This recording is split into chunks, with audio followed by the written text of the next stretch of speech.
Hi Eisenhower Eagles! Nice to see you today in art class. I believe this is the last art video we're going to be doing until the school year starts up again in the fall. So our last project is a fun one, and we are going to be making things out of salt dough or salt clay. So you can see here I made a little rose out of this dough. I'll show you how to make, and you could plop those little pieces of art in plants, or you can put them outside in your garden. My daughter made a cute little owl she can hang from somewhere. Her friend made a hamburger out of the salt dough. Hasn't been painted yet, but it's quite cute.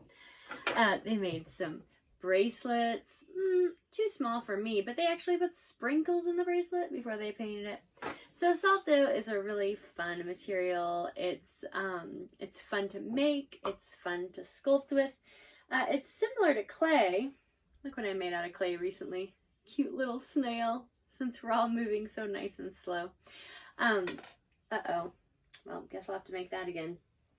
So we are going to be making some salt dough, and the recipe, I'd like to just tell you quickly before we move on to our next part of the video, is 1 cup of flour, 1/2 cup of salt, and 1 cup of hot or room temperature water.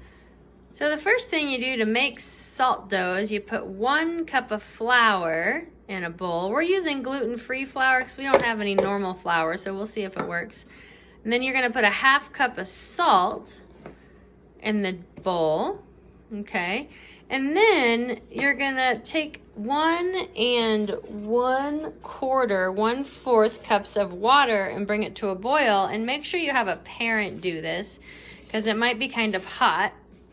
And then you can have a parent pour the boiling water, move your hand, into the salt and the flour, and then you're gonna stir, stir, stir, stir, stir. So once you mix the salt and the flour and the hot water in your bowl, you'll notice it starts to turn into a dough-like consistency. Now we figured out that we needed to add more flour. And we actually added quite a bit more flour.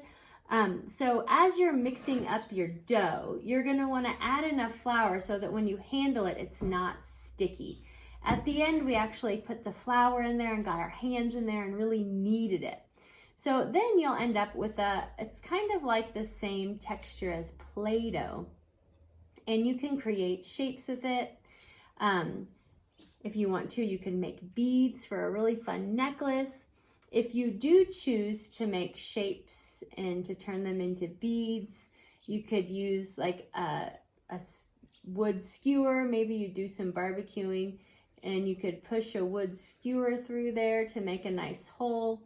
You might need to circle that around so the hole stays when you cook it. You could also, so you could have a little hole through it if you want to make beads.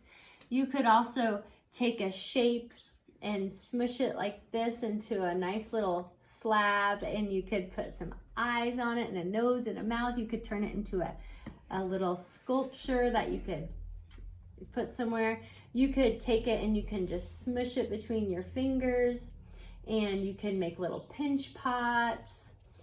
Maybe they're upside down, and then you add a little bird head to the top or something. You could pull any tools out of your kitchen that you have. You could get some little knives. This has a cool texture on it. I'm gonna put on my beads before I put the hole in it.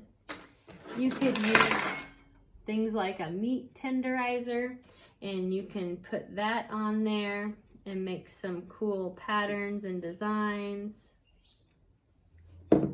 This will cook white, and you'll be able to paint it with whatever paint you have at your house.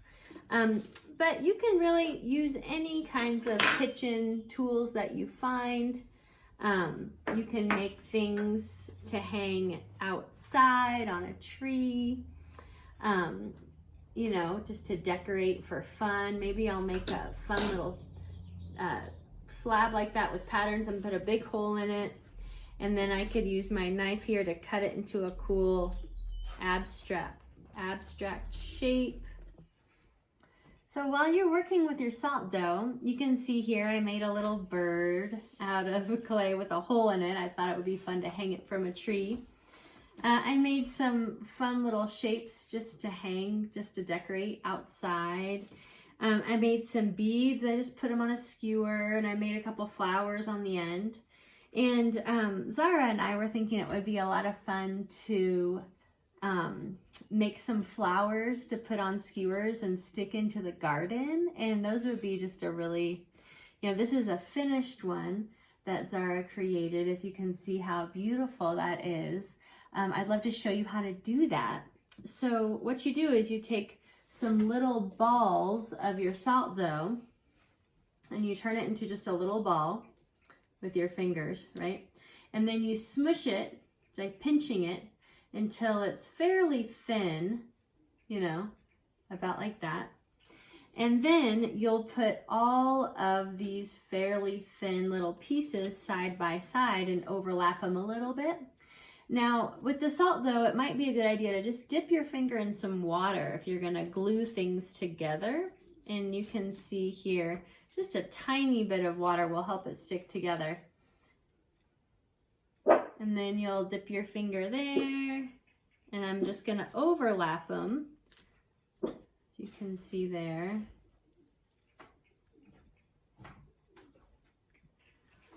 And then I think we used about 8 little ovals, but I bet you can use, a little less or a little more. This is something you could just experiment with. And then after you put all those little ovals side by side,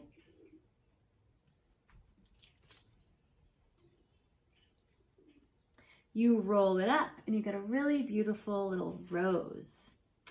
So which end do you roll it from? This one or this one? So you start at this end and then you just roll it, and all those little ovals turn into petals. And then after you roll it up, not pretty, you can use this hand to pinch the bottom if you'd like. Now, if you'd like to put it on a skewer, and then you could kind of unfold these a little bit. Now, you don't want to eat this dough, just so you know. It has a lot of salt in it, so it's really not going to taste good. But if you want to, you could mix in food coloring into separate little balls, or after it's baked and turned hard, you could just paint it with watercolor paint, or even you could try using, sorry, Kiwi got a hold of our skewer. She liked the salt I get. You guess you could use markers, you could probably color it however you want, but we'll go over that next. So if you want to maybe put this on a little skewer that you can put in the garden and stick that in the dirt somewhere, you'll want to make sure that you have the hole in the bottom of your rose so that you could stick the skewer through.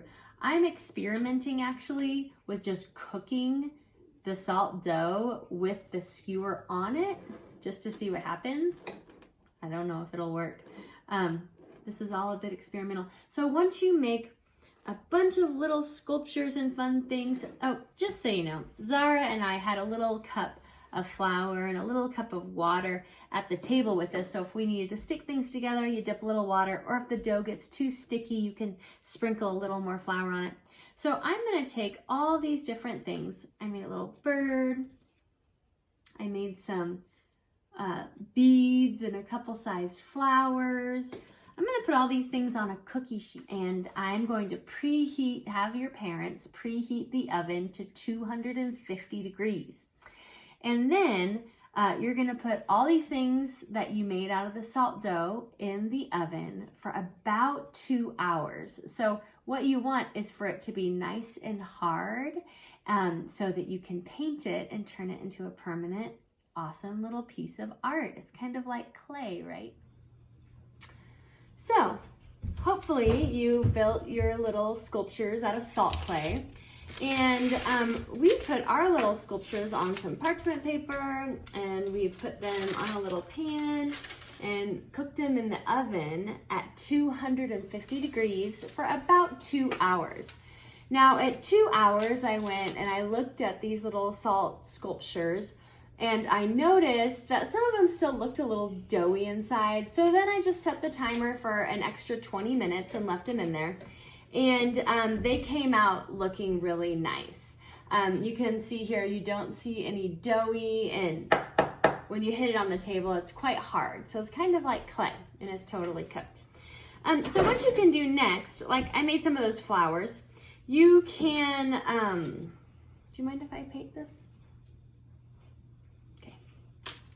You can take whatever sculptures you made. Remember, I was gonna hang that from a string. And you can grab some watercolor paint if you have some at your house. If you don't have watercolor paint and you created some paints out of natural materials, you could try using that. You could color your sculptures with markers or colored pencils. I mean, you can really color these things with anything. So I'm going to use watercolor paint because, use the pokey end. I feel like that really gets into all the crevices and stuff. And so you can paint the salt dough just like you would paint a piece of paper. It's hard and you can paint, I made this little bird, so maybe I'll paint its little beak orange. You can paint your sculpture however you'd like. Now, like I showed you before, I created some of these little flowers. I painted this one and I stuck it on a stick. I even painted the stick brown. And then, I thought it would be fun to stick this stick into my plant and have a little flower in my plant. I don't know, you can go outside and you could stick these in your garden. Now, I'm not sure how they'll do with the weather. I don't know if when it rains and it gets warm and cold, if that'll affect this salt dough, but it seems pretty sturdy as long as you cooked it in the oven for a while. Maybe I'll take this and put it in through the center of my house plant. Maybe make sure you check with your family about if it's okay to stick things in your house plant, but it's just a fun little decoration. It's a little sculpture I made. So have fun making your sculptures with salt dough. And I would like to point out that if you don't use all the salt dough right away, that you can wrap it in some plastic and you can just put it aside and use it at another time. It's been fun teaching art to you Eisenhower students, but I really hope that I'll get to see you in person our next school year. I guess we're all just crossing our fingers and holding our breath and hoping that we will work out this situation. But I hope to see you all very soon, and I hope you have just a really nice summer. I hope that you can enjoy your time off from schooling and enjoy your family and friends. And I look forward to seeing you soon. See you later.